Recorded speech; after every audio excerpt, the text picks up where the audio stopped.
सांप जिसे देखकर ही लोग कांप उठते हैं।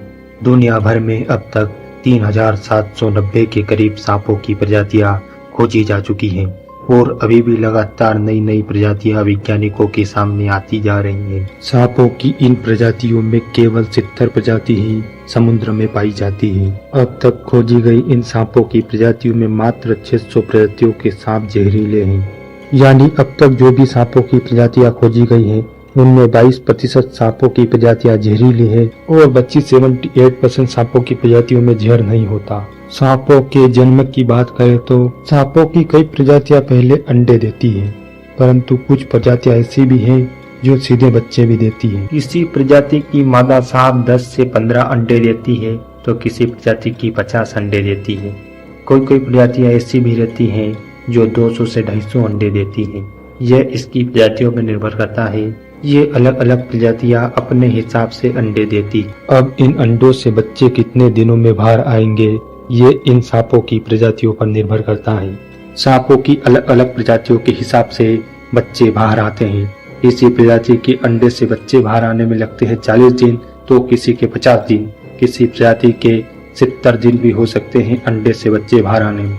मादा सांप जब तक अंडे रहते हैं तब तक उनकी देखभाल करती है, परंतु एक बार बच्चे अंडे से बाहर आ गए तो उनका इतना ध्यान नहीं रखती।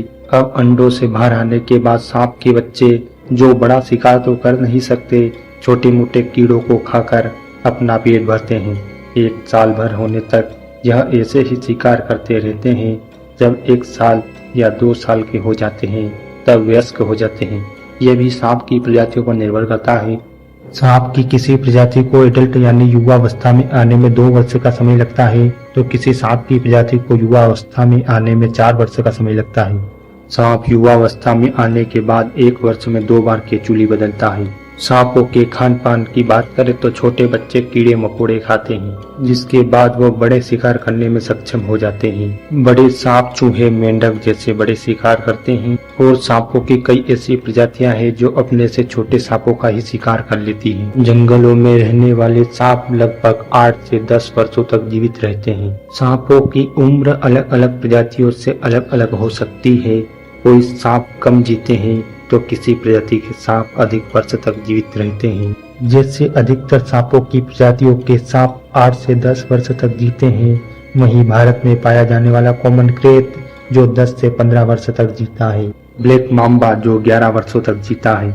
इसके अलावा ब्लैक कोबरा जिसकी एज होती है 25 से 30 वर्ष तक। ऐसे ही अलग अलग प्रजातियों के सांपों की आयु इनकी प्रजातियों के हिसाब से अलग अलग होती है।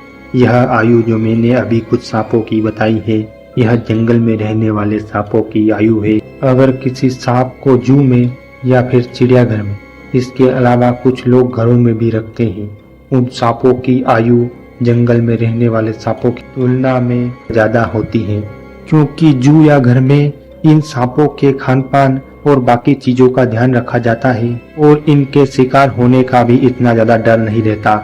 और जंगलों में इनका शिकार कब हो जाए ये किसी को नहीं पता। और इसी तरह इनकी औसत आयु को जोड़कर इनकी औसत आयु निकाली जाती है, वह होती है 10 साल, 15 साल, 20 साल। परंतु सांप अपने शिकार होने से बचे रहे, किसी सुरक्षित जगह पर रहे तो यह जंगलों में जो इनकी औसत उम्र है उससे ज्यादा वर्षों तक जिएंगे। जैसे कोबरा 25 से 30 वर्षों तक जीता है, वहीं इसे कहीं चिड़ियाघर में रखा जाए तो वहाँ यह 40 वर्षों तक जी जाएगा। वहीं ब्लैक माम्बा 11 वर्षों तक जीता है। अगर जंगल की जगह इसे किसी जू या चिड़ियाघर में रखा जाए तो इसकी उम्र 20 साल की हो जाएगी। अगर सांपों की लंबाई की बात करें तो कोबरा धरती पर पाया जाने वाला सबसे लंबा सांप है। इसकी लंबाई 5.6 मीटर तक होती है। अगर अजगर की लंबाई की बात करें तो अजगर 24 फीट तक हो सकता है। अगर एनाकोंडा की बात करें तो इसकी लंबाई 33 फीट तक रिकॉर्ड की गई है। सांपों के जन्म से लेकर उनकी आयु कितनी होती है इन सब पर थी इस वीडियो में जानकारी। अगर आपको यह जानकारी पसंद आई हो तो इस वीडियो को लाइक अवश्य करें और चैनल को सब्सक्राइब भी अवश्य करें।